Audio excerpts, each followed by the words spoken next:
যোগী আদিত্যনাথ, যার উপরে অনেকগুলো ক্রিমিনাল কেস আছে। 3টা কেস আছে দাঙ্গা তৈরি করার জন্য, 2টা কেস আছে দাঙ্গা ও অবৈধ অস্ত্র রাখার জন্য, আর একটা কেস আছে খুনের চেষ্টা করার জন্য। যেগুলো বললাম এগুলো মুখ্য, তার উপরে এতগুলা কেস আছে যে এগুলা বলতেও সময় লাগবে। স্ক্রিনে আছে, অবশ্যই দেখে নেন। তার জীবনের অনেকটা পর্যায়ে সে এত ঘৃণিত অপরাধ করেছে যেগুলা বয়ানের বাইরে।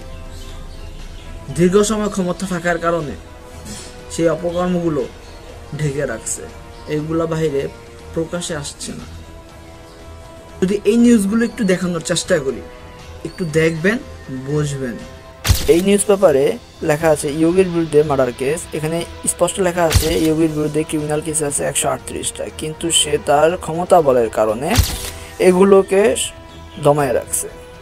আর একটা মজার বিষয় আছে, বিষয়টা হলো সে তার নিজের মুখে স্বীকারোক্তি করছে যে তার বিরুদ্ধে নাকি 20,000 মামলা করা হয়েছে। একটু এই নিউজটা আপনারা দেখেন, হয়তো এটা আপনারা খেয়াল করেন নাই। এখন কোন এমন সাধু ব্যক্তিটা আছে যে সে কিছু না করার পরেও তার বিরুদ্ধে 20,000, 1,000, 2,000 না, 20,000 মামলা দায়ের করা হয়েছে।